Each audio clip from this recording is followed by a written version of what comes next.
Hello, my friend. Today I will tell you another long-forgotten legend. Close your eyes and let the magic transport you to Middle-earth. Our journey begins.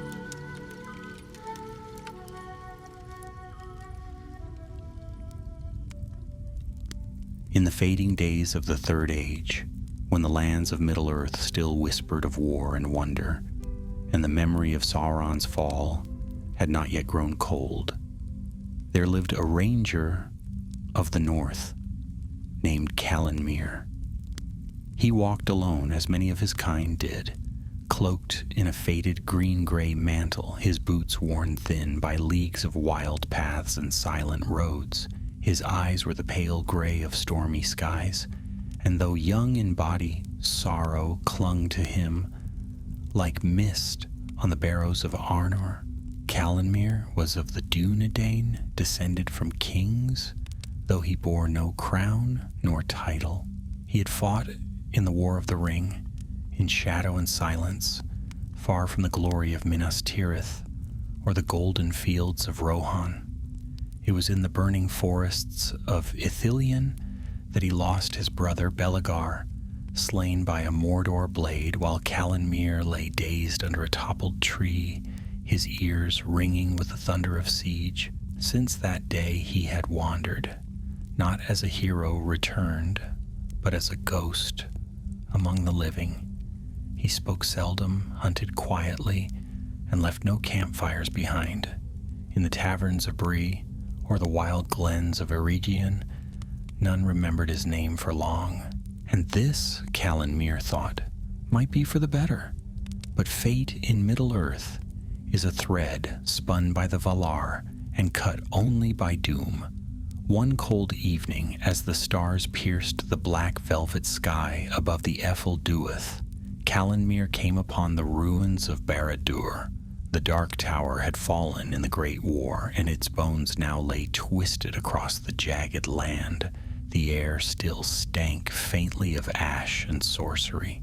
Few dared tread here, but Calanmir was hunting orc scavengers who had crept eastward, seeking cursed trinkets in the rubble of the enemy's fortress.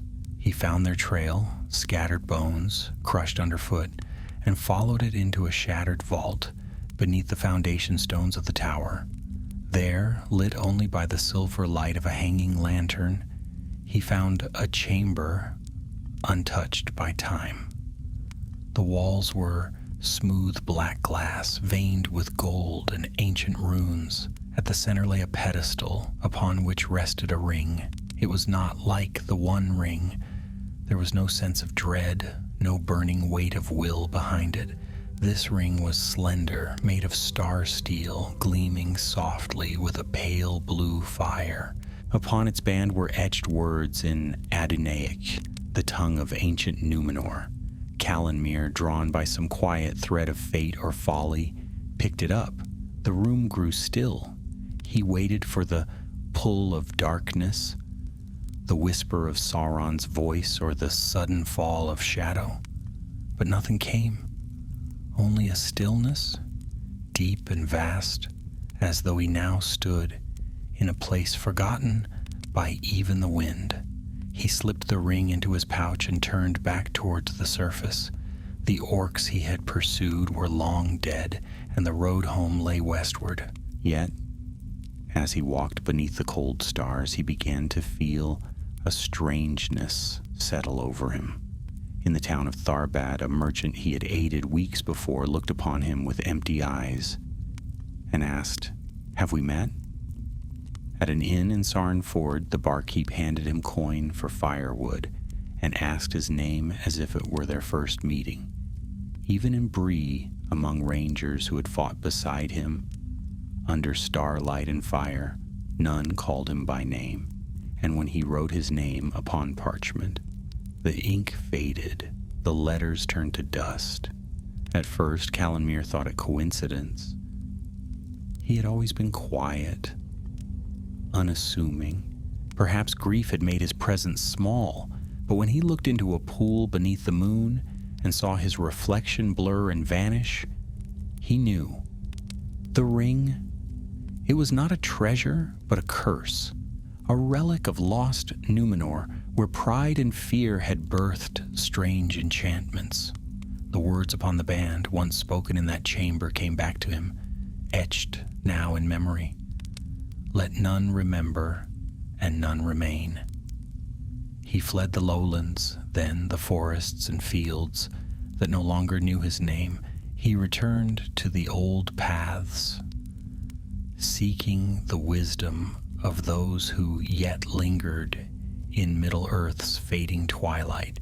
He thought first of Rivendell, the hidden vale of the elves, where lore was hoarded like gold, and Master Elrond, though departed over the sea, had left wise keepers in his stead.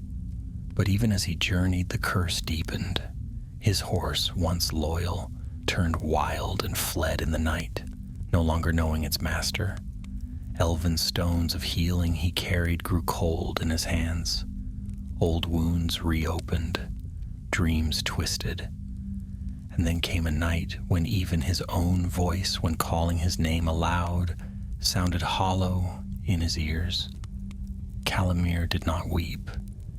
He had shed his tears long ago, but a new resolve took hold of him. This ring, this devourer of memory, would not consume him. If the world would forget him, then he would forge a new memory in fire. He would destroy it, not cast it into Mount Doom. Its fire had long cooled, nor entrust it to kings or stewards who would fail to understand its secret evil. He would seek Thrain the Silent, a dwarf smith who had vanished during the war, rumored to have been trapped in the deeps of Khazad Dûm, delving where even Balrogs once stirred. Thrain had been among the last to study the enchantments of Numenor in secret and silence, and if any could unmake the ring, it would be him. And so Calanmir turned eastward once more, toward the misty mountains where stone remembered what flesh forgot. He would pass through Rivendell, gather what lore he could, and descend into shadow once more. But time was short. Already his steps left no trace. Birds did not stir when he passed beneath the trees. And in the pages of old tomes where his name had once been written, there was only blank space. The ring was erasing him, not killing him, but undoing him. And if he failed, there would be no memory of his failure, no echo, no legend, no name, only silence. And so the journey began. The road to Rivendell wound through green hills and mist-laced valleys where the breath of late summer still lingered in the golden leaves. Calanmir walked alone beneath the boughs of ancient trees, where light danced through high canopies and the world felt almost untouched by the troubles of men. The ring weighed lightly in his pouch, and yet its presence grew heavier with every passing day. It did not whisper like the One Ring was said to do, but its magic worked quietly, like ivy creeping up a stone wall, slow, sure, and consuming. He reached the borders of the hidden valley by twilight, and though Elrond was long gone across the sea, his house still stood, tended by the few remaining elves who had not yet answered the call of the west. As he crossed the Bruinen by the old stone bridge, Calanmir half expected a company of bowmen to descend from the trees, but the valley greeted him with silence and birdsong. A soft breeze stirred his cloak, and the stars shimmered to life above the last homely house. Elves in silver and green met him at the gate. Their faces were kind, though cautious. One, taller than the rest, with dark hair braided in the elven style and a circlet of mithril upon his brow, stepped forward and studied Calanmir with narrowed eyes. "You are far from the lands of your kin, Dunedain," the elf said softly. "What brings you to Imladris?" "My name is Calanmere," he answered. "I come seeking the lore that was kept here before the fall of the Dark Lord." The elf's expression did not change, but there was a moment's pause, as if the name had slipped from his hearing. Then he gestured silently, and they let him pass into the house. Rivendell remained a place of beauty, but it was quieter now, the light dimmer, the songs fainter. The library, once a hall of wonder, had grown dusty in places, its scrolls and tomes guarded by a few remaining lore masters who walked in silence between shelves. Calanmere was led to a small chamber where he was given a basin of water, a hot meal, and a place to rest. He did not sleep. At dawn, he entered the library and asked for books of Numenor, specifically those that spoke of forbidden crafts, enchantments not of the West, but made in fear and desperation before the downfall. The lore masters brought him what little remained, volumes that spoke of the Tekelili, secret knowledge passed down by traders of the faithful, scrolls that hinted at rings made not to rule but to erase, rings given to spies and exiles, forged in the shadow of the king's wrath to strip them of all that they were. Calanmere found a fragment, barely legible, describing a relic called Nartharil, or the Fading Band. Crafted not by Sauron, but by human hands in the last days of Numenor, it was meant to unmake a man without drawing a blade.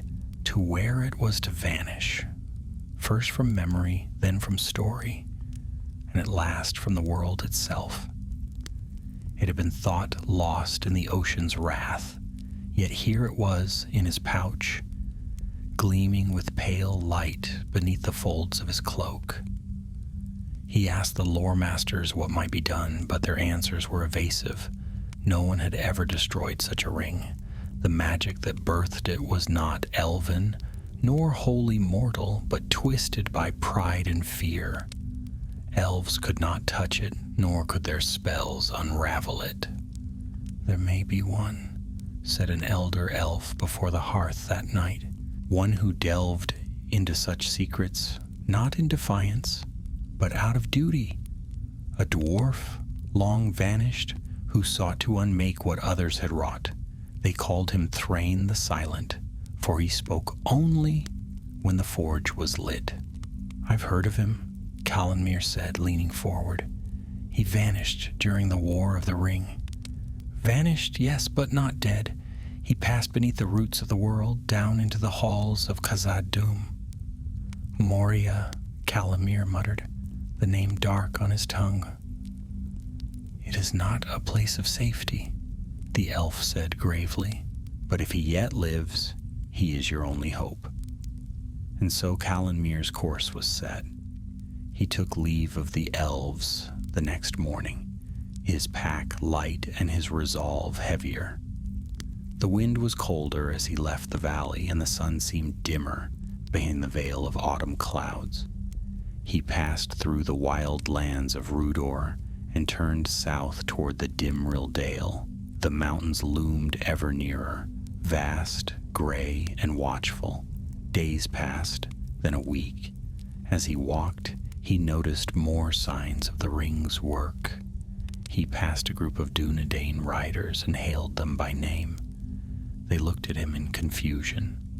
One of them, Arvion, had been his companion in Gondor, but now Arvion merely tipped his head and asked, "Are you lost, friend?" In a village near the river, he found his old sword for sale at a market stall. The merchant swore no one had come to retrieve it from the battlefield. Calanmere tried to argue, to explain, but even as the words left his mouth, they felt weaker than they should, less certain, as if his memories too were fraying. He knew then that he was being undone not only in the minds of others, but within himself. He began to forget the name of his father's horse, the color of his brother's eyes, the song they used to sing as boys. He wrote it down in a small leather-bound book, desperate to keep what memories he could. The ring did not weigh more in his pouch, but it burned colder. Sometimes at night he thought he saw frost on the fabric, once waking from a troubled dream. He found it had moved, now resting in the palm of his hand, though he had not touched it in days. The mountains rose ahead, tall and grim.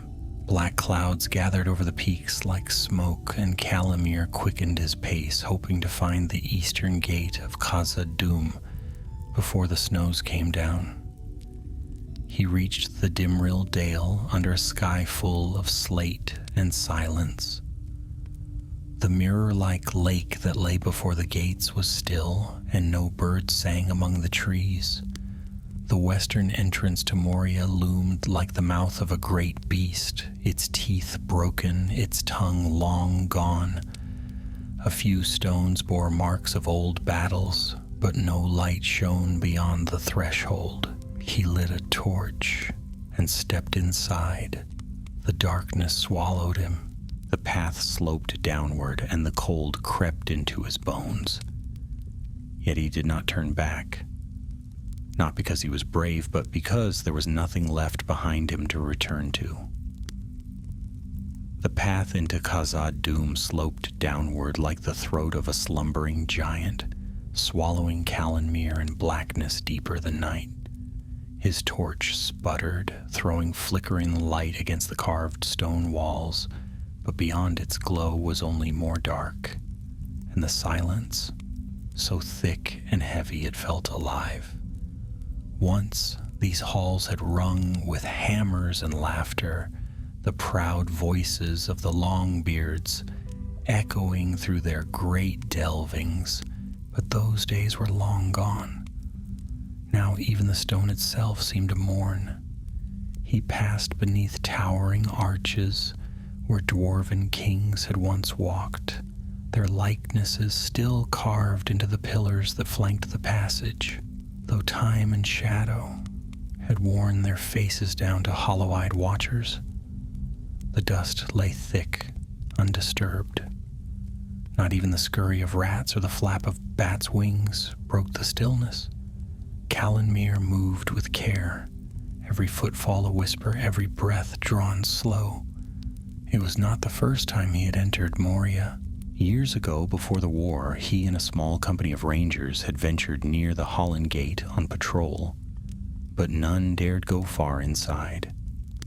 That gate now lay collapsed, and the only path remaining was from the east, through Durin's Gate and the endless dark.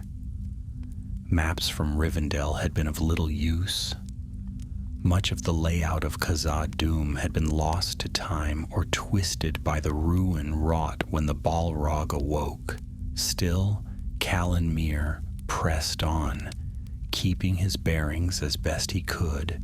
He marked his path with small symbols drawn in chalk, runes taught to him by Elrohir years before, signs that would hold fast even in dark magic.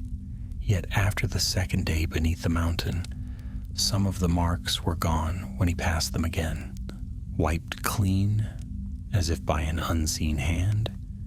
He dared not speak aloud, and the ring in his pouch felt colder now, like a shard of winter ice pressing against his skin. He descended through empty chambers, vast as cathedrals, their floors cracked and cluttered with old bones and broken shields. Faded banners of red and black hung in tatters from the heights. He passed through a gallery where 1,000 stone steps spiraled downward into a void too deep to see. And on the third night, as he rested behind a crumbled wall, the silence was broken. There was a sound, soft, almost shy, like the distant tapping of a chisel against stone. Calimere rose, holding his torch aloft, heart racing. He waited. There it was again. Tap, tap, pause, tap. Not rhythmical enough to be water, too deliberate to be natural. He followed it. The noise led him into a narrower passage carved with runes so old even the elves of Rivendell had no names for them. The air grew colder, the stones slick beneath his boots. The tapping grew louder and then stopped altogether. He entered a forge, or what had once been one. The hearths were dead, the anvils cracked, but one forge remained untouched. It stood in the center of the chamber, its bellows rusted and silent. A strange glow pulsed faintly above it, blue and silver like starlight on a still lake. Callanmere stepped forward and saw that the light came from a crystal orb embedded in the wall, beside a rune-etched anvil. On the anvil lay a hammer, so pristine it looked newly forged. And there, standing in the shadows beyond the forge, was a figure. Short and broad, with a cloak of deep green and a long silver-streaked beard, the dwarf stood silent, unmoving, his face hidden beneath a heavy hood. Callanmere drew breath, unsure whether to speak or draw steel. "You've come far, Ranger," the dwarf said, voice rough as gravel, but calm, "and not by chance." "You are Thrain?" Callanmere asked, his voice steady, though his heart pounded. "I was once," the dwarf replied. He stepped into the light, revealing eyes that glinted like embers beneath thick brows. "Now I am what's left of him. The world above thinks me dead." Callanmere hesitated. "I carry something that should not be carried." Thrain nodded slowly, as if he already knew. "Let me see it." With care, Callanmere reached into his pouch and withdrew the ring. Even before it left the leather, the air grew colder. He placed it upon the anvil. It sat there, unassuming, gleaming with that same pale blue light that had marked the old writings of Numenor. Thrain stepped close, peering at it for a long time without touching. "Nartharill," he said at last, the name falling from his lips like a stone dropped into deep water. "I had hoped it was lost." "Can it be destroyed?" Callanmere asked. The dwarf did not answer immediately. He reached for the hammer beside the anvil and lifted it with both hands. With slow, deliberate movements, he brought it down upon the ring. The sound rang like thunder, but the ring did not break. Instead, the crystal light above them dimmed, and the shadows in the forge grew long and strange. A chill wind swept through the chamber. The ring pulsed once, and Callanmere staggered back, clutching his head. His memories flashed behind his eyes. His brother's voice calling to him across a battlefield, laughter in the rain, a small house in Fornost, the scent of pine smoke. All of it shivered, blurred, began to slip away. Then Thrain spoke words in Khuzdul, and the forge glowed faintly again. The pain eased. Callanmere fell to his knees, breathing hard. "It cannot be destroyed like other rings," Thrain said grimly. "It's bound to the soul of the one who wears it or who bears it long enough. It feeds on memory, not power. To break it, you must sever what binds you to it." Callanmere looked up, dazed. "What does that mean?" "You must forget the one thing you cannot bear to lose," Thrain said quietly. "A memory strong enough to hold your name in this world, that is the bond, that is the price." Callanmere's blood turned to ice. "My brother." The dwarf nodded. "You remember him still. That's why you've not vanished completely. But if you give that up, there'll be nothing left to call you back." Callanmere rose to his feet slowly.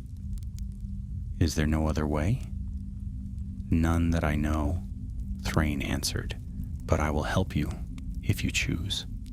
And in that forge, deep beneath the world, Callanmere knew what lay ahead. Not battle, not flight or fire, but a choice more terrible than any blade. To destroy the ring, he would have to let go of the last piece of himself that mattered, and if he failed, not even the stones would remember his name. The forge chamber was silent again. The ring, resting innocently on the anvil, gave off a soft shimmer, as if mocking their efforts.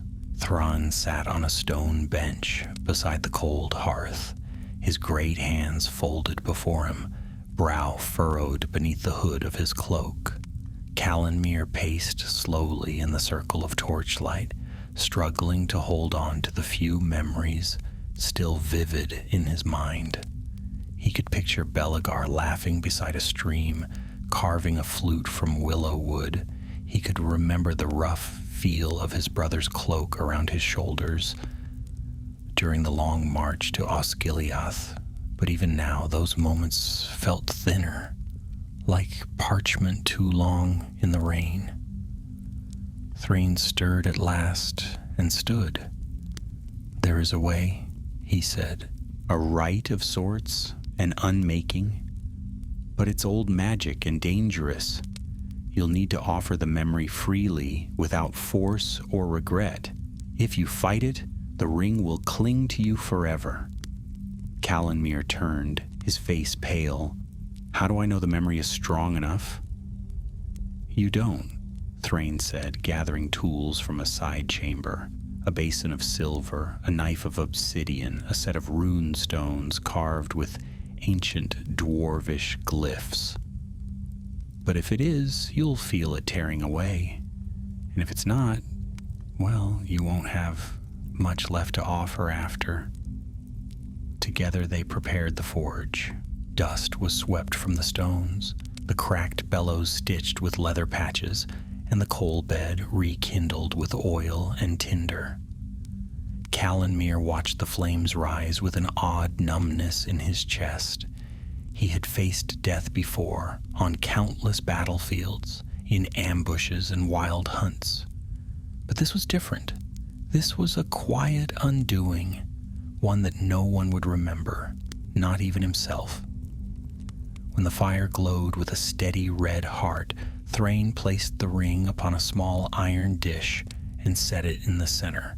The light from the flames turned pale and cold, casting eerie shadows across the chamber walls.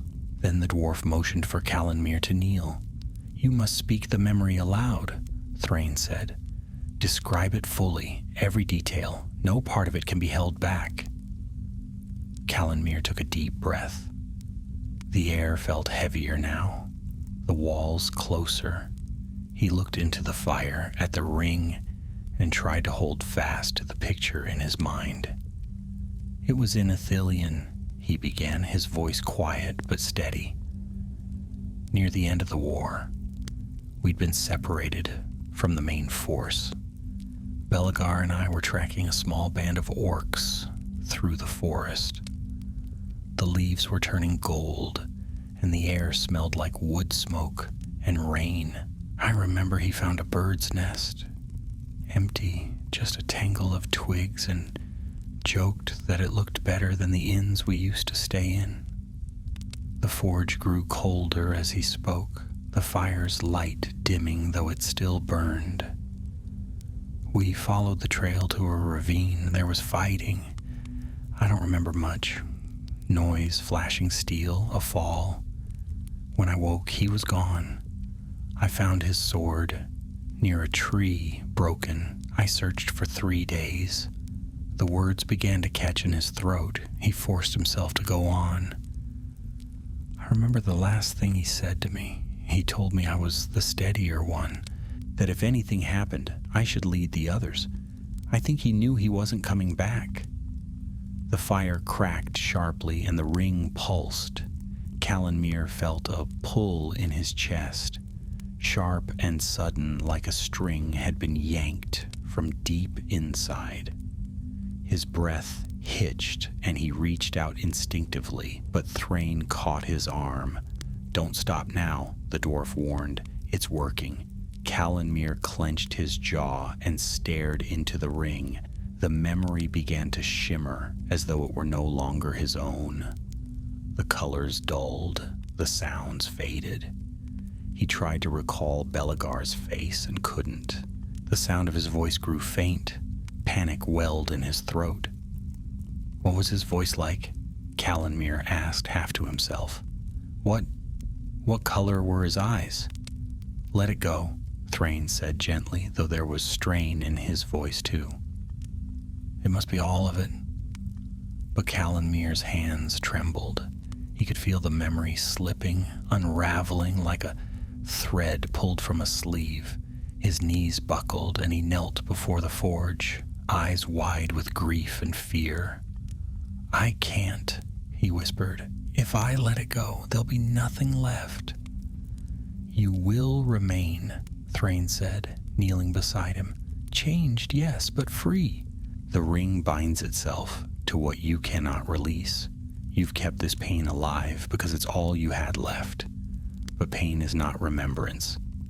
Let him rest. The pull grew stronger. Callanmere closed his eyes and whispered his brother's name one last time. And then he let go. There was a flash, not of fire, but of lightless cold. The ring screamed, not with sound, but with pressure, a bending of space and breath. The forge flared white-blue, the flames snapping like cloth. In a storm, Callanmere collapsed, gasping, the weight gone from his chest. The ring cracked down the center, a thin, jagged line splitting its perfect shape. Then it turned to ash. For a long while, neither man moved. Callanmere lay with his hand pressed to the stone floor, sweat cooling on his brow. The silence returned, deep and absolute. When he opened his eyes, the forge was dim once more, the fire dying down to embers. Thrain stood over him, watching. It is done, the dwarf said. Callanmere sat up slowly, blinking. There was a hollow space in his mind now, a clean wound where something had once been. He knew he had lost something precious. He could feel its absence, like a song he could no longer hum, a name he could not place. But it did not hurt. Not the way it had before. He reached into his pouch, half expecting the ring to still be there. It wasn't. Will it come back? He asked quietly. No, Thrain said. Ash never does. They left the forge together, walking slowly through the empty halls of Moria. The dark still pressed in, but Callanmere no longer felt the cold creeping along his spine. He could hear his footsteps again. He could see the chalk marks he'd left behind. When they emerged at last into the starlight of the Dimrill Dale, the night air tasted like freedom. And though he could no longer remember who it was he'd come to save, he knew he had saved someone. Maybe himself, maybe more. And that, he thought, might be enough. The stars above the Dimrill Dale were bright and cold, scattered across the sky like pale jewels set into velvet. Callanmere stood at the edge of the ruins where stone gave way to grass and starlight touched the world once more. He breathed in the mountain air deeply, the scent of pine and snow sharp in his lungs. For the first time in many weeks, there was no weight in his pouch, no cold whisper against his thoughts, and no fading thread of memory dragging behind him like a chain. The ring was gone, erased, destroyed, and yet something else was missing too. Something he could not name, though he knew it had once meant everything to him. He turned to Thrain, who stood quietly beside him, arms folded across his chest. The old dwarf's eyes had softened, though his face remained as stern as ever. Callanmere offered a nod of thanks, but before he could speak, the dwarf raised a hand. No words needed, Thrain said, his voice low and gravelly. The price was yours to pay. I only stoked the fire. Still, Callanmere felt a strange kind of ache. Not grief, at least not the kind he carried into the mountains, but the dull, wondering ache of forgetting something vital. He could feel it when he looked at the stars, like there should have been a name or a voice to go with them. A song, perhaps. A memory of laughter lost to the wind. He frowned, searching the horizon, as if the answer might be out there, hidden among the peaks and shadows. "What will you do now?" Thrain asked, watching him closely. Calimere didn't answer straight away. He stared into the distance, his hand drifting to his side, where the ring had once rested. "I suppose I'll go west," he said at last. "Maybe find the sea." The dwarf grunted thoughtfully. "Not many of your kind turn that way. Most head north or vanish into the woods." "Maybe I'm not like the others," Calimere replied with a faint smile, though even as he said it, he wondered what the others had been like. Friends, brothers. Their names had gone too, their faces slipping into the same fog. The ring had taken more than he'd realized. They parted before dawn.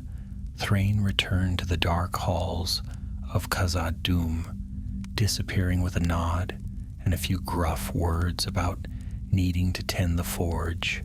Calimere watched him go, wondering how long the dwarf had truly lived down there, alone in the deep, among echoes and ashes. Then he turned his back on the mountain and began the long journey west. The road was quiet, and the days passed without trouble. He walked through empty glades where birdsong filled the air, and into low hills, golden with late summer grass. The land seemed brighter now, more solid beneath his boots, and the world no longer twisted strangely around him. People remembered him again, or at least saw him. He stayed in a village for a night, and the innkeeper offered him stew and a place by the fire without hesitation. A child asked him to mend a broken toy sword, and when he returned it the next morning, the boy remembered his name. It startled him more than it should have. As he traveled, Calimere found himself watching others closely. Faces in doorways, travelers on the road, farmers in the fields. He studied them as if he might recognize someone or catch a flicker of the past in the tilt of a head or the sound of a voice. But nothing ever came. He could recall names from stories: Aragorn, Halbarad, Elrond.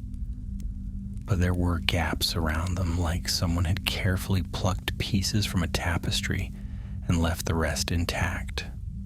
Still, the emptiness no longer ached the way it once had. It was simply there. By the time he reached the Tower Hills, the wind had turned cooler, and the sky above the western sea was streaked with fire each evening. He found a high place on the cliffs where the grass grew wild and the seabirds wheeled, and there he stood for many hours, watching the waves roll toward the edge of the world. Somewhere beyond that vast expanse, the elves had gone. Valinor, a land of peace and light. He wondered what it would be like to set sail and vanish into that far country, to be free of all memory, not only the painful ones, but the weight of having ever lived at all. But the thought passed quickly. He was not made for the sea. His feet belonged to the hills and forests, his hands to the bow and blade. Even if he could not remember everything, he still had the shape of himself.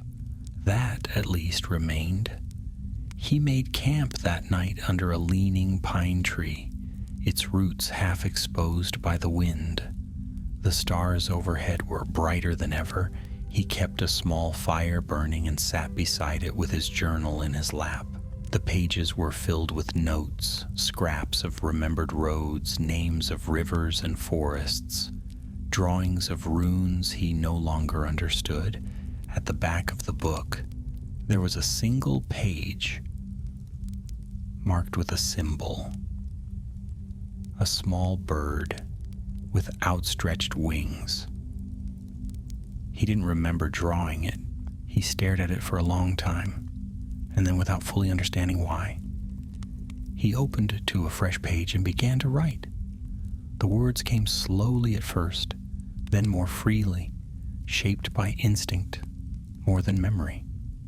He wrote of the mountains and the dark halls, of a dwarf with a silver beard and a voice like stone, of a ring that devoured memory and a fire that burned cold. He wrote of the choice he had made, though he could not describe the memory he had given, only that it had once mattered more than anything. And when he was finished, he set the book aside and leaned back against the tree, eyes drifting shut as the fire crackled gently beside him. Sleep came without dreams. In the days that followed, Calimere continued his wandering. He helped repair a bridge in a small hamlet by the river Lune, taught a young hunter how to fletch his arrows properly, and spent 3 days mapping a stretch of forest paths that had been lost in a flood. Wherever he went, people welcomed him, kindly but without reverence. He was not a hero, not a legend, not a figure from song, just a traveler with a quiet voice and watchful eyes. Yet every now and then, when the wind was right and the stars shone just so, he would pause and feel the faintest tug in his chest, like the memory of a name he could no longer speak, and he would smile, though he did not know why. For even if the world had forgotten, even if he had forgotten, something of what had been lost still lived in him, like a seed buried deep beneath the snow, waiting for spring, and that was enough. Autumn deepened across the lands of the west, brushing the hills and woodlands with strokes of gold, russet, and deep green. Calimere wandered ever westward, never staying too long in one place, though he had no pressing reason to hurry. He had expected the loss of memory to leave him hollow, a shell without purpose, but to his quiet surprise, life continued, less burdened, perhaps, and marked by fewer shadows. There was peace in the rhythm of travel, and in the way the land responded to the changing season. He passed through Amphilas, where the cliffs stood tall above the crashing sea, and the fishing villages welcomed him with warm bread and tales of storm beasts seen out on the horizon. The people there had little to give, but shared it gladly, and Calimere repaid them by hunting wolves that had troubled their flocks. In return, a boy gave him a smooth stone shaped like a heart, which he kept tucked in the corner of his satchel. Further north, he came upon a glade where the trees bent low with the weight of rain, and the leaves swirled about his boots like living things. The forest was quiet, and the birds had already begun their long journeys, but here and there life still stirred. He spent 3 nights in that place, alone except for a passing fox and the steady drip of water from the trees. On the 3rd night, he dreamed. In his dream, a song drifted through the branches, a melody with no words, high and sad, like wind over distant snow. He followed it through winding paths of memory that were half real and half forgotten, and as he walked, he saw fragments of faces, half familiar and soft at the edges. A figure waited at the end of the path, standing by a tree that burned with silver fire. Calimere reached out to speak, but no sound came, and the moment his hand touched the tree's bark, he awoke. The fire beside him had died down to embers, and the wind had risen in the night. He sat up slowly, rubbing his eyes, the dream already fading. Still, the song lingered on the edge of his thoughts, stubborn as the light of dawn. The following day, he climbed the ridge beyond the forest and came to a wide view of the western lands. In the far distance lay the shimmer of the Gulf of Lune, and beyond that, the sea. The sight stirred something deep inside him, not longing exactly, but a quiet ache, like a story half heard and never finished. He descended into the lowlands where the rivers ran clear and swift. Villages here were smaller and farther apart, built of stone and timber and surrounded by dry fields that bore the last gleanings of the harvest. The folk were wary at first, but respectful. One farmer named Halric offered him a place in his barn for the night, and over supper, the man told him of strange happenings in the hills nearby, lights seen among the barrows, voices calling in the wind, and once a figure standing atop a hill that vanished when approached. Calanmere listened carefully, though he gave no sign of alarm. He knew well enough what such signs meant. The world had changed since the fall of Sauron, but not all shadows had fled with him. Old magic still clung to forgotten places, and the lands of Arnor had long been home to wandering spirits and things best left unnamed. He spent the next day exploring the high ground, moving quietly among the hills where ancient stones jutted from the earth like the spines of sleeping beasts. The sun was warm, but the wind carried a chill that seemed to speak of deep places and long silence. By late afternoon, he found what he was looking for, a ring of standing stones atop a low hill, so old that moss and time had nearly swallowed them. Between the stones, the grass grew thick, but at the very center lay a patch of earth where nothing grew at all. He stood there a long time, not moving, just listening. There was no sound of birds here, no rustle of leaves, only the wind whispering low and strange. Then a voice spoke, not aloud but in his mind, clear as if spoken beside him. It was not threatening, but it held weight, as though it came from something older than mountains. You bear no name, yet you stand where kings once wept. Calanmere did not move. I came only to look. You came to forget. His breath caught. The voice was not angry nor kind. It simply was. You cast your memory into fire and think yourself free, but names are not so easily undone. He stepped back from the circle, heart thudding. Who are you? He asked aloud, the wind catching his words. The voice did not answer, but the wind died and the hill grew still. That night he did not sleep. He sat by his fire outside the old barrow fields and turned over the words again and again. Something about them stirred the hollow place within him, not with pain, but with the echo of something once deeply felt. He took out his journal and opened it to the page with the bird symbol, staring at it until the fire died to coals. The next morning, the fields were covered in mist.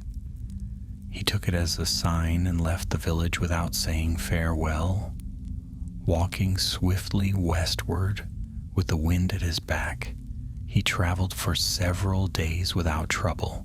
The land grew quieter as he approached the havens, less peopled, less traveled. The roads narrowed into paths, the settlements became fewer, and the air took on the faint scent of salt. At last he came upon a stretch of ancient road that led to a high bluff overlooking the sea. There stood a stone tower, old but intact, rising against the pale sky like a sentinel. It was not a lighthouse, for it held no lantern, nor a fortress, for it had no walls or gate. It was a place of watching, and the path that led to its door was lined with weathered carvings of stars, ships, and trees. He entered without knocking and found it empty. The tower's single chamber was round and bare, save for a wooden bench, a long-forgotten tapestry depicting a silver ship sailing into the west, and a single book resting upon a pedestal. The book was bound in faded blue leather, and though the cover bore no title, it felt strangely familiar. He opened it, and to his astonishment, he saw his own handwriting, page after page, lines, sketches, fragments of thought, all written by his hand. Some were familiar, taken from his journal, but others were not. Memories he could not recall, names he did not know, a sketch of a boy with dark hair and a crooked grin, a note written beneath it. He said I was steadier. I never believed him. Calenmere sat slowly on the bench, the book resting in his lap, his breath caught between memory and unknowing. The ring was gone. His memory had been given up freely, but not everything had been lost. Some stories, he realized, write themselves into the world, whether or not the teller remembers them. And perhaps, in some quiet place, that was what he had become, a story left behind, waiting to be read again. The sea wind crept through the window slits of the tower, bringing with it the scent of salt and the distant cries of gulls circling over the distant waves.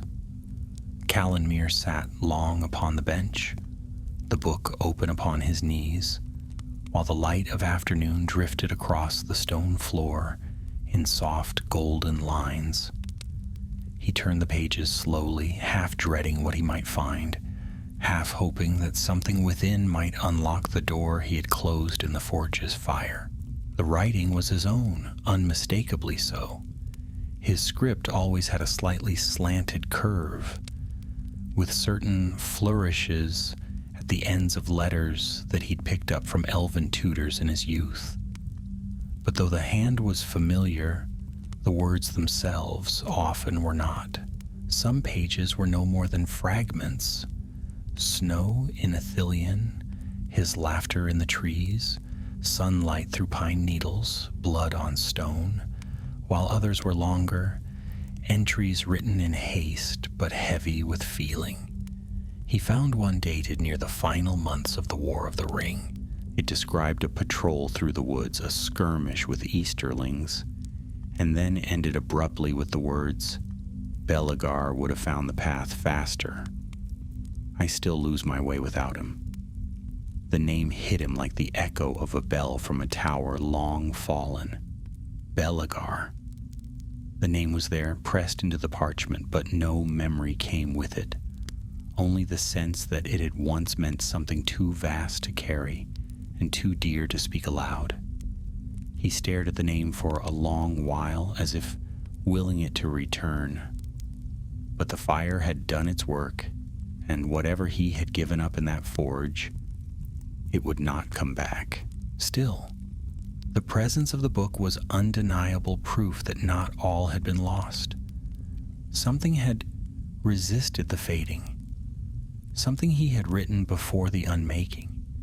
He could not recall doing it, but perhaps that was the point. In offering his memory, he had not intended to erase the truth from the world, only from himself. Perhaps some part of him had known that the story must survive, even if the storyteller forgot. When the sun dipped toward the horizon, casting the sea in bands of silver and rose, he closed the book and slipped it into his satchel. Then he rose and climbed the narrow stairs that spiraled up the inside of the tower to a small platform at its peak. From there, he could see for miles, rolling hills behind him, green and gold in the fading light, and before him, the sea stretching vast and glittering to the edge of the world. Far to the north, the faint shapes of the gray havens could be seen, a shimmer of white stone and swaying masts, quiet now but not yet abandoned. A few elves still lingered there, he knew, keeping watch over the ships that would sail no more. Most had gone, bearing with them their songs, their wisdom, and their sadness. Only a few of the firstborn remained in Middle-earth, fading slowly like stars before the dawn. As he watched, a single gull wheeled overhead, calling once before diving toward the waves. Calanmir leaned upon the stone railing and let the wind sweep over him, cold and clean and full of silence. It should have brought peace, and yet there was something stirring at the edge of his thoughts again, an itch of feeling, as if something unfinished waited just beyond his reach. He stayed in the tower for 2 nights, sleeping on a simple cot in the lower chamber and living on bread, dried fruit, and clear water from the spring nearby. On the 3rd morning, as the sky turned pale with dawn, he heard the sound of hooves on the path below. He moved quickly, gathering his things and descending to the doorway in silence. A single rider was approaching up the winding trail, cloaked in blue-gray, with a hood pulled over her face. The horse beneath her was a rangy bay, its mane tangled from travel and its flanks flecked with foam. When she saw him, the rider pulled to a halt and studied him closely, though her face remained hidden. "You're Calanmir," she said after a moment, her voice quiet but certain. He hesitated. "I was. Perhaps I still am." The rider dismounted, pulling back her hood to reveal a face lined with travel and wisdom. She was not young, though not yet old. One of the wandering folk, perhaps of mixed blood, with eyes that had seen much and judged little. She looked at him as though trying to match his features to a memory long faded. "I knew your brother," she said softly. "Belagar. He saved my life once in the woods near Dagorlad." Calanmir stood frozen, the name striking him again like a sudden gust of wind. The woman saw the confusion in his face and her expression changed, sorrow and understanding mingling there. "You don't remember," she said. "I know the name. I know it mattered, but nothing else." He spoke with difficulty, the words thick in his throat. She stepped closer and reached into her cloak, pulling out a small token, a wooden flute, worn smooth by time and weather. "He carved this. Said it was a gift for you, though he never had time to give it. After he fell, I carried it. I didn't know if I would ever find you." Calanmir took the flute in his hands. It was a simple thing, no more than a carved branch, hollowed by a careful blade, but the weight of it was more than wood.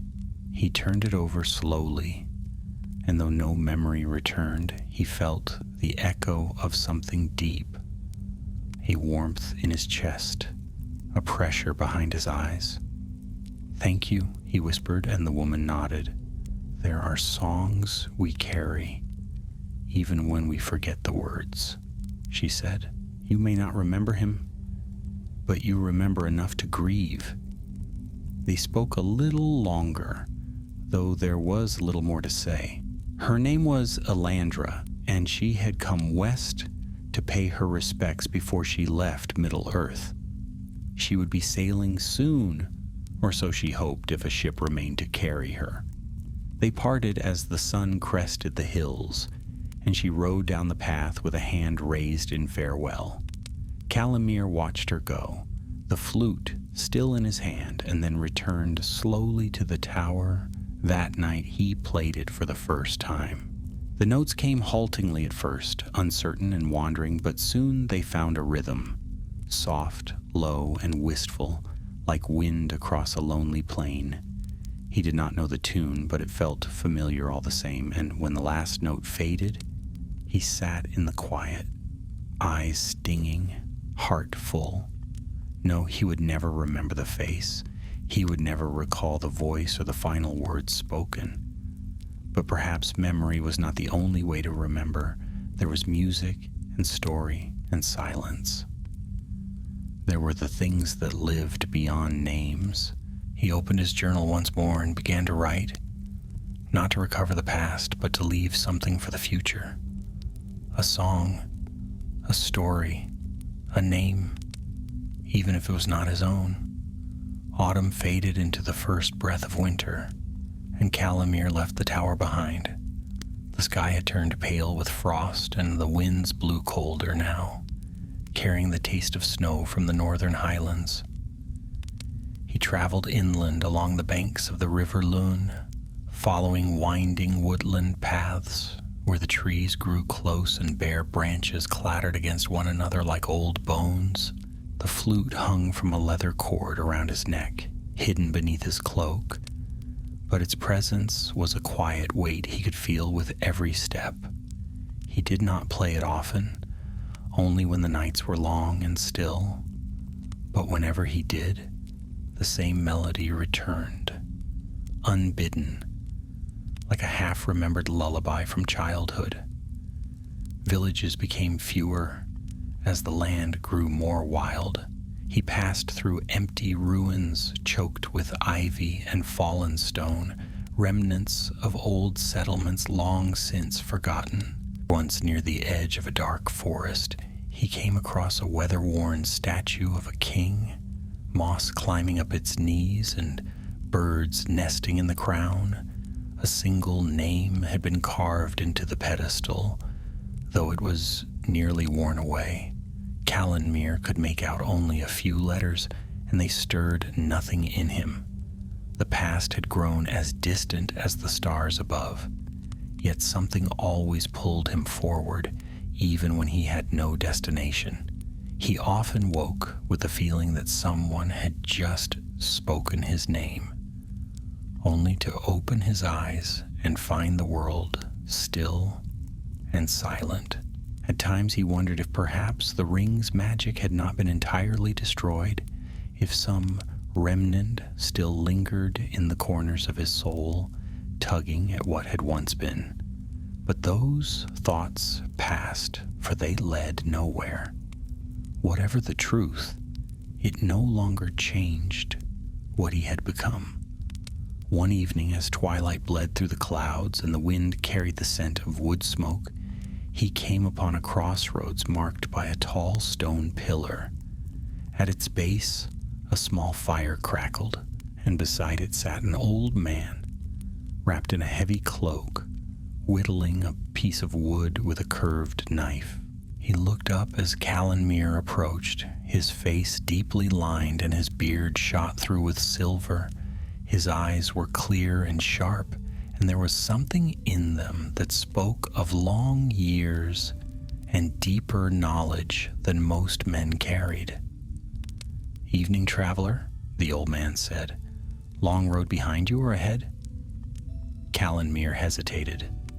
"Both, I think." The man chuckled softly and gestured to the fire. "You've the look of someone who's forgotten which is which. Sit, if you like. The road's no friend after dark."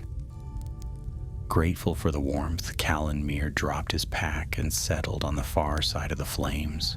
He kept his hand near the hilt of his dagger out of habit, but the old man seemed harmless enough, more like a weathered bard than a brigand.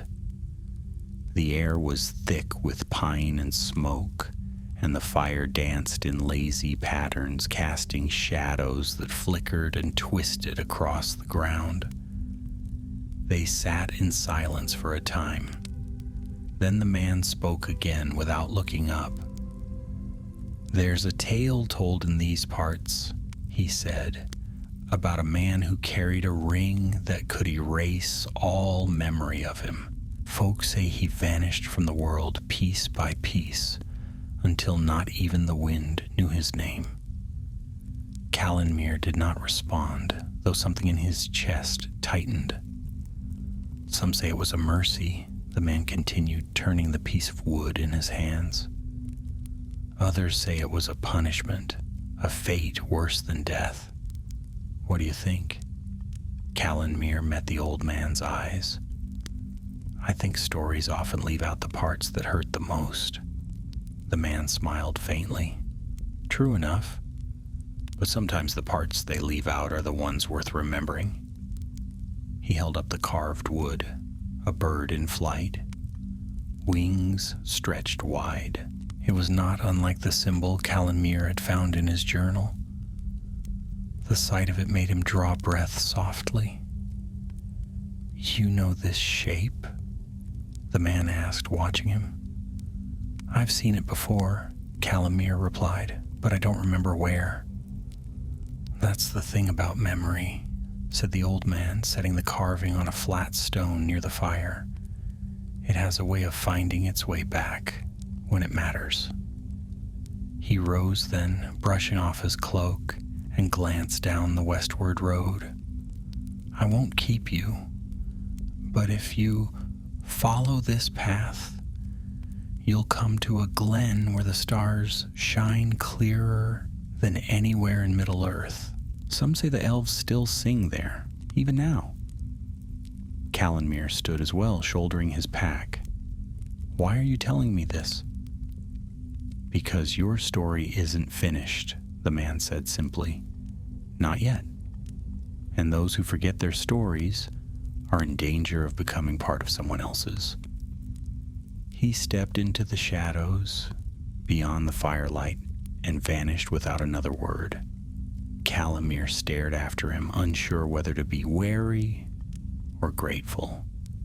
He looked down at the carved bird, then pocketed it carefully and turned toward the road the old man had indicated. The forest thickened as he went, branches arching overhead in a kind of natural tunnel. The wind whispered through the trees, and once he thought he heard distant singing, soft and high and full of sorrow. He followed the road through dusk into darkness, and before long the trees parted, revealing a quiet glen bathed in silver starlight. The sky above was impossibly clear, the stars bright enough to cast shadows. A small stream wound its way through the grass, and in the center of the clearing stood a stone platform, round and low, with a single tree growing at its heart. Its branches bore no leaves, only silvery blossoms that shimmered in the night air. Calanmere stepped into the glen and felt the world fall still around him. There was magic here, old, but not cruel, gentle like the closing of a book or the fading of a song. He walked to the platform and placed the bird carving on the edge of the stone, then stood beneath the tree and waited, though he did not know why. After a time, a breeze stirred the branches, and the blossoms trembled. A single petal drifted down and came to rest on the back of his hand. It was cold and light, and as it touched him, he felt something stir inside. A memory, not of a person, but of a feeling, trust, laughter, and the terrible weight of knowing you couldn't protect someone you loved. It was enough. He took out the flute and played, the notes rising softly through the stillness. And as he played, a voice joined him, wordless, high and fair, coming from nowhere and everywhere at once. It sang with him until the final note faded and the glen was silent once more. He did not stay the night. Before the moon had reached its height, he turned from the clearing and began his walk southward toward lands unknown. Whatever story he was part of now, it would be his alone to finish. The road southward twisted through hills brushed with frost, and the wind that followed Calanmere grew sharper with every passing day. The first snows came in flurries, dusting the hills and clinging to the trees like a thin veil. Still he pressed on, though no destination called him and no map guided his steps. He moved with the quiet purpose of one who had left something behind but was not yet ready to stop walking. His thoughts often wandered, drifting like smoke to the glen beneath the stars, to the old man by the fire, and to the flute that now hung always at his side. But more than that, he found himself thinking of the bird, the small carved token left in the clearing, a thing born of silence, flight, and memory. It had reminded him of something he still could not name. One morning he came upon a wide plain, half shrouded in low mist. The grass there grew long and silvered by frost, and strange stones jutted from the earth in lines and spirals, as though laid down by forgotten hands. In the middle distance, where the mist hung thicker, he glimpsed the faint shape of a tall figure, standing motionless, watching. Calanmere paused, narrowing his eyes, but the shape did not move. He stepped forward slowly, one hand resting on the hilt of his blade. As he drew closer, the mist shifted, and the figure revealed itself. Not to be a man at all, but a statue, tall and noble, cloaked in moss and cracked by years of wind and rain. Its face had been worn away by time, but the pose was unmistakably regal, with one arm raised as though pointing toward the rising sun. Beneath its feet, half buried in soil and stone, a plaque lay broken, the letters carved into it barely legible. He crouched beside it and brushed away the frost, reading the last remnants of a name that once commanded respect. The statue belonged to someone important, someone once remembered by all, but now it stood alone, nameless and forgotten, a monument to the slow, patient work of time. He felt a strange kinship with it. That night he camped among the stones and lit no fire. The wind carried the low wail of wolves from the northern hills, but they did not come close. Calanmere sat in silence, sharpening his knife beneath the light of a thin, pale moon, and when sleep finally came, it brought dreams. He stood in a place of shadow and starlight, where the trees were taller than towers and their leaves glowed faintly like silver flames. A path of white stone wound through the forest, and far ahead he saw a single figure walking away from him, cloaked, dark-haired, moving without sound. He followed, but the figure always stayed just ahead, never turning, never slowing. When at last he called out, the trees bent inward, and the figure faded like mist in the sun. He woke with a gasp, heart pounding, though the air was calm and still. He resumed his journey with the dawn, heading toward the southern hills, where he'd heard tell of a small town called Dorlayan, a quiet place nestled beside a lake, untouched by war or shadow. As he walked, he passed herds of deer in the woods and saw the footprints of badgers and foxes pressed into the fresh snow. There was peace in the land, a fragile quiet that had not existed during the years of Sauron's power, and he felt it like a balm across old wounds. Dorlan proved to be a pleasant place, with narrow cobbled lanes and low-roofed houses built of stone and thatch. The people were wary of strangers, but not unfriendly, and when he offered to mend the roof of an inn in exchange for food and lodging, the owner, an elderly woman with bright eyes and a voice like gravel, agreed at once. Her name was Marla, and she treated him with the easy familiarity of someone who had seen many winters and had little patience for mystery. "You don't talk much," she said one evening, setting a bowl of stew in front of him. "That usually means you've either lost someone or done something worth hiding." "Perhaps both," he replied, and she gave him a long look before returning to her work without comment. He stayed in Dorland for a fortnight, helping where he could, splitting firewood, clearing the snow from rooftops and repairing fences broken by the wind.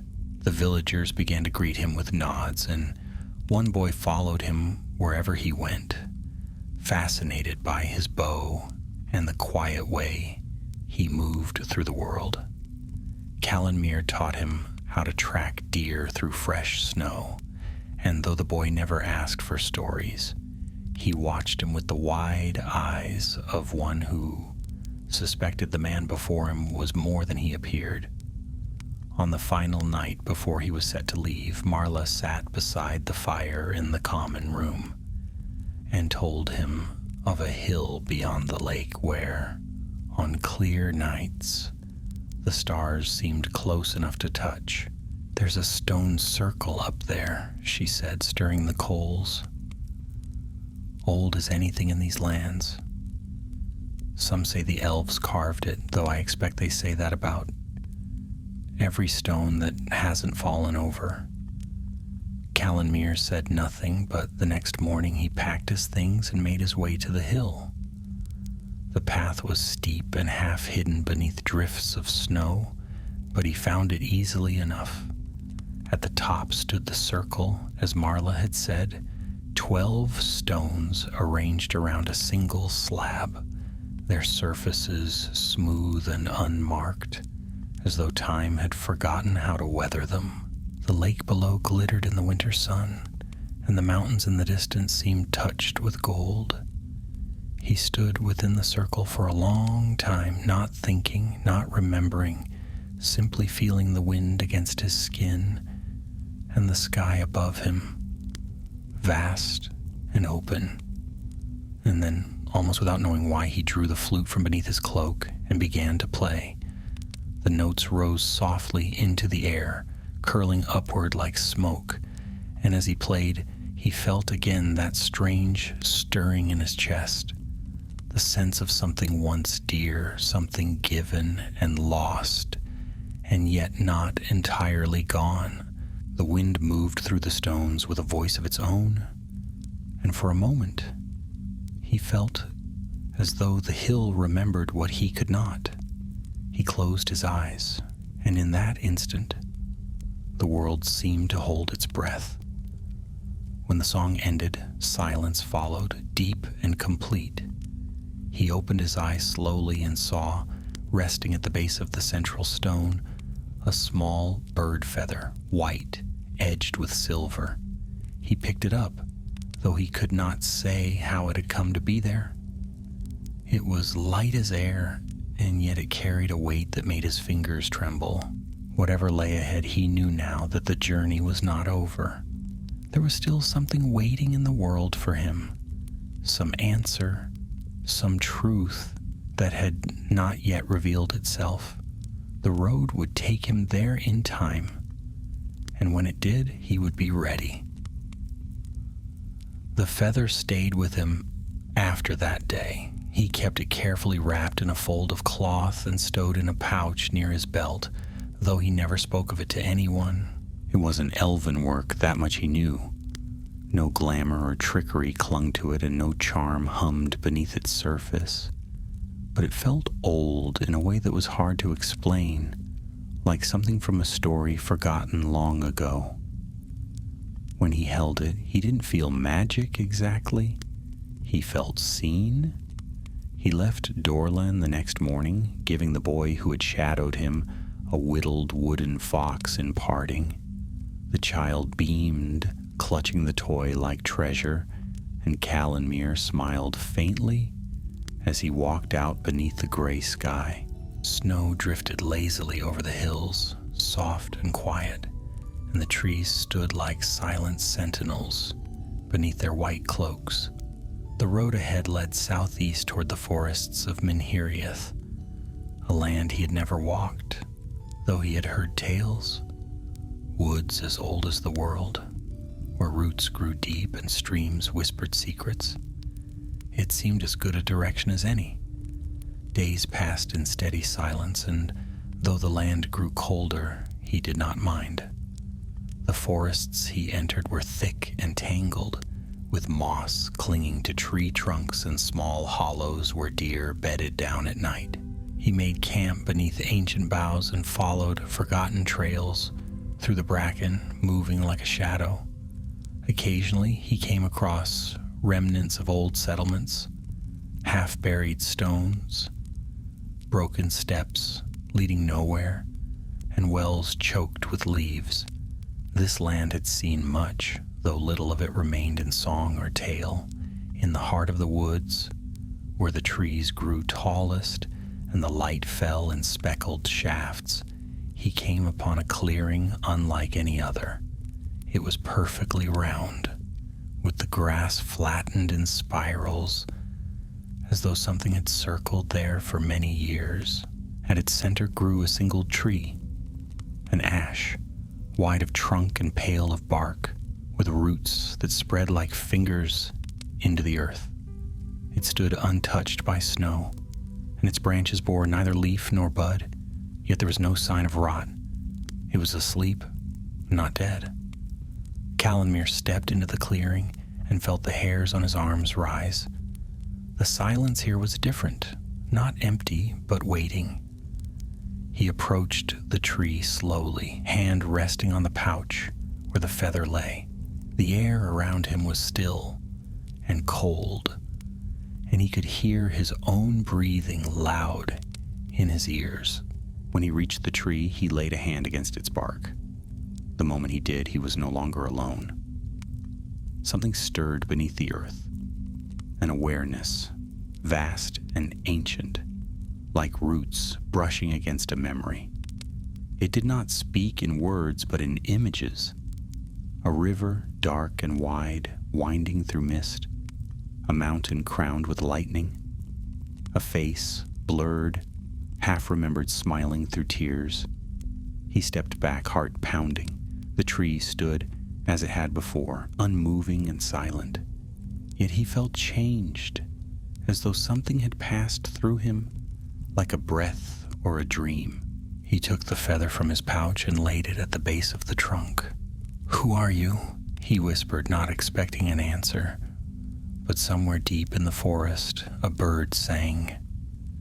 He stayed in the clearing until nightfall, then made camp by a stream that gurgled nearby. The fire he lit was small but warm, and he sat beside it with the flute in his hands, staring into the flames. He had not played since the hilltop. Now he raised the flute to his lips and let the melody come without thought, letting his fingers find the shape of a song that had no beginning and no end. When the last note faded, the fire hissed softly and the forest sighed around him. That night, he dreamed again. He stood upon a high wall overlooking a great city bathed in starlight. Towers rose like white spears, and banners flew from their heights, bearing symbols he could not name. Below, the streets were filled with people, laughing, dancing, singing. He turned, and someone was beside him. He couldn't see the face, but the figure wore a cloak the color of storm clouds and carried a blade bound in black leather. They turned to him and said only one word: remember. He woke before dawn, the fire dead and the world quiet once more. From that day onward, he traveled with a new sense of purpose. He no longer searched for lost pieces of himself. He understood now that they were gone, given freely and with full knowledge of the cost. But something remained that still called to him. Not memory, not identity, but something deeper. A thread that pulled him ever forward, winding through the land like the hidden roots of a tree. He followed it without question. In the hills beyond the forest, he came upon a ruined watchtower built upon a stony rise. The stones were black with age, and the path leading to it was overgrown with thorns and brambles. Yet something about it drew him in. He climbed the broken stairs and stood upon the platform, looking out across the land. Far to the east, the sun rose behind veils of cloud, casting long rays over the fields and forests below. The wind tugged at his cloak, and for a moment he imagined he stood at the edge of the world. He sat there until midday, then explored the ruins below. In a half-collapsed chamber beneath the tower, he found a faded tapestry still hanging on the wall. It depicted a white tree standing beneath a silver star, its branches spread wide, its roots sunk deep into the earth. He'd seen that symbol before, in a dream, in a memory he no longer possessed. He reached out and touched the fabric. A voice echoed in his mind, not the voice of the tree nor the dream, but something older, not a command, not a question, just a statement, quiet and final. "You are not forgotten." He stepped back, heart thudding. For a long while he stood in silence, staring at the tapestry. Then he left the tower and descended into the hills once more. That evening, as he made camp beneath a grove of fir trees, snow began to fall. It came slowly at first, drifting from the sky like ash, then thickened until the world turned white and soundless. He sat beneath the branches, wrapped in his cloak, watching the snow cover the tracks he had left behind. There was peace in that stillness. And in the quiet hush of falling snow, Calanmere finally understood. He had set out to destroy a ring, and in doing so had lost the memory of the one who meant most to him. But that sacrifice had not erased him. The story remained, in the song, in the feather, in the flute, and in the eyes of those he had helped along the way. He had become something more than his past. He had become a living memory, a quiet echo carried not in names, but in deeds. And somewhere in the vastness of Middle-earth, where snow fell on ancient stones and old trees whispered in the dark, that was enough. Winter deepened. Frost clung to every blade of grass, and the rivers ran dark and slow beneath a thin crust of ice. The days grew short and pale, and Calanmere moved like a shadow across the white-draped land. He had no fixed path, no destination in mind, yet he was never truly lost. The land guided him now, not with signs or voices, but with a quiet sense of knowing, as though each turn of the trail and bend in the river had been marked long before his feet ever touched the earth. He passed through forgotten valleys where the hills rose up like slumbering giants beneath snowy blankets, their flanks scarred by time and wind. In one such place he found a village abandoned long ago, the houses half buried beneath creeping vines and roofs caved in beneath the weight of years.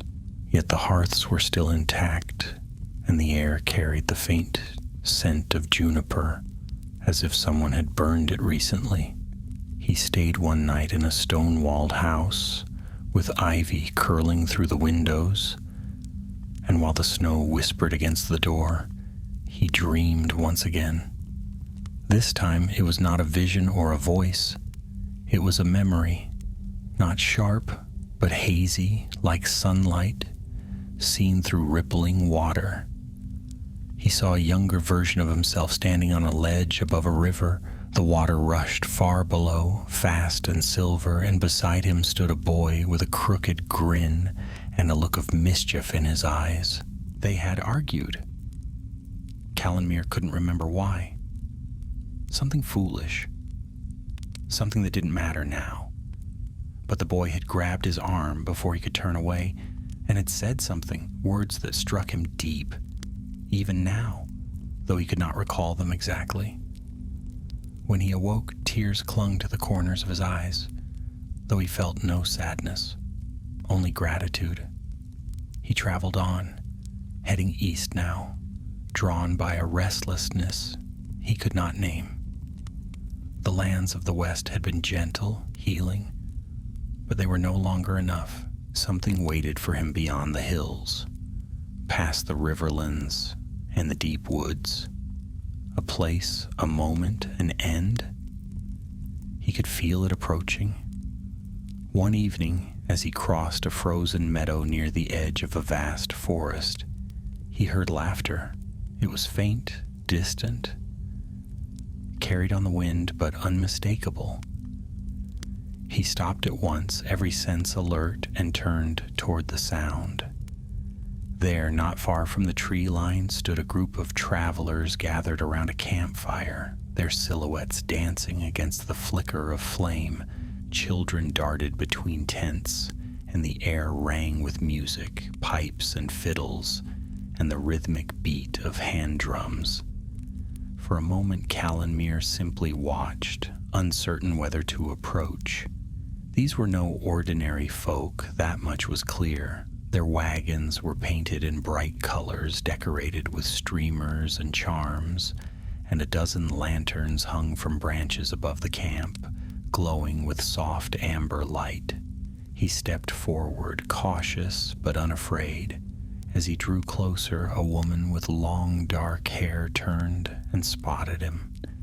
She smiled and raised a hand in greeting. "Come and warm yourself, stranger," she called. "The road's no place to freeze."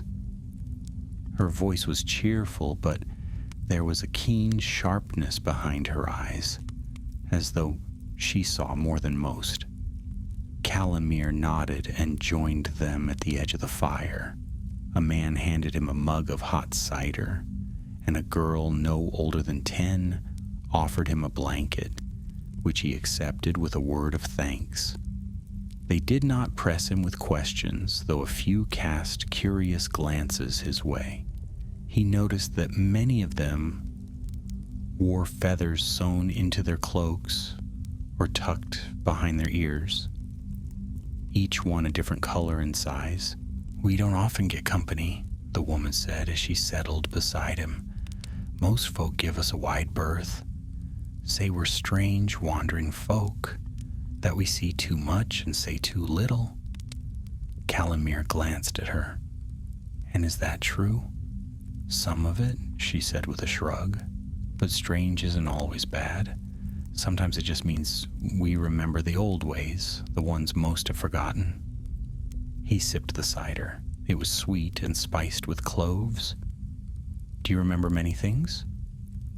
"We remember stories," she said. "Especially the ones that don't want to be remembered. Those are the ones that need the most keeping." She studied him for a moment, then reached into the folds of her cloak and drew out a thin piece of parchment. On it was drawn a bird in flight, wings outstretched, head tilted toward the sky. He stared at it, breath caught in his throat. "You've seen this before," she said. It wasn't a question. He nodded slowly. "Yes, in a dream, on a stone, in a song." She smiled.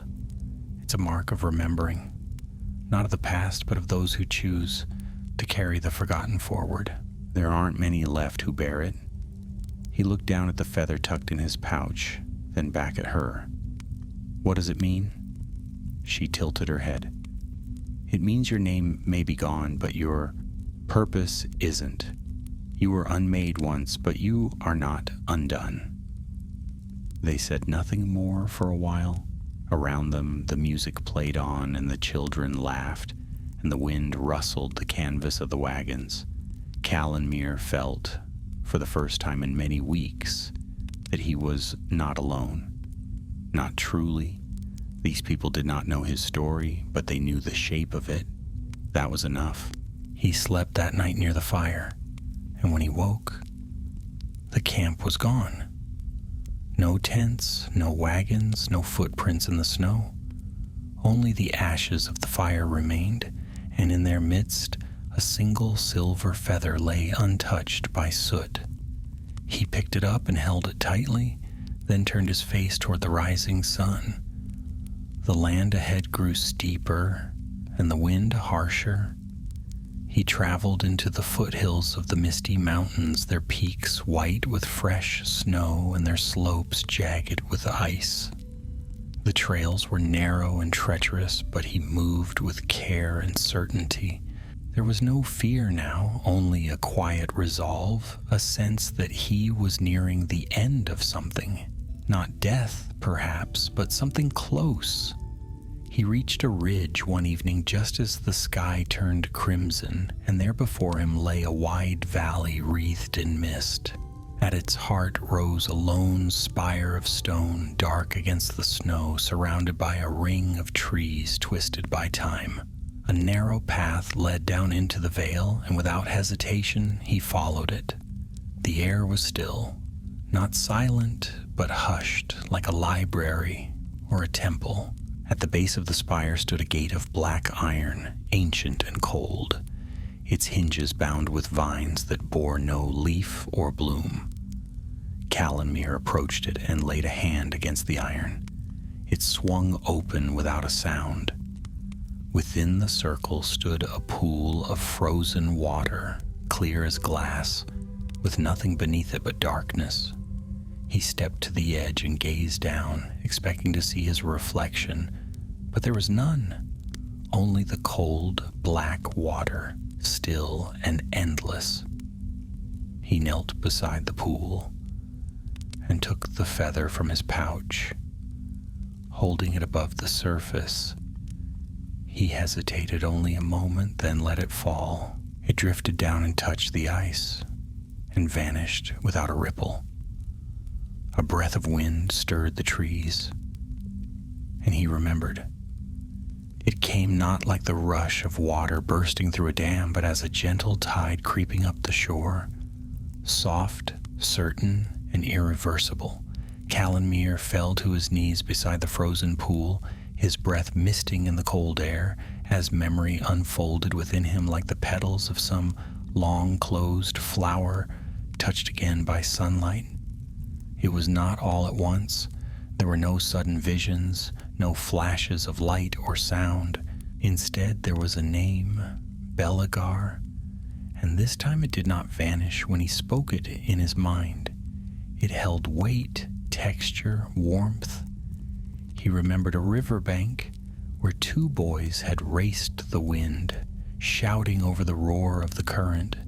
He remembered a night in a rain-soaked tent, passing a flask of mead between them and speaking of dreams that felt far away.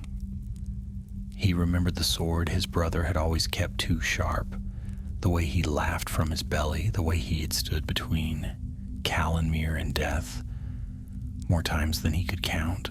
And he remembered the last time they had spoken, truly spoken, on a rise overlooking the woods of Ithilien. Belagar had said his path might end soon, that there were some roads one must walk alone.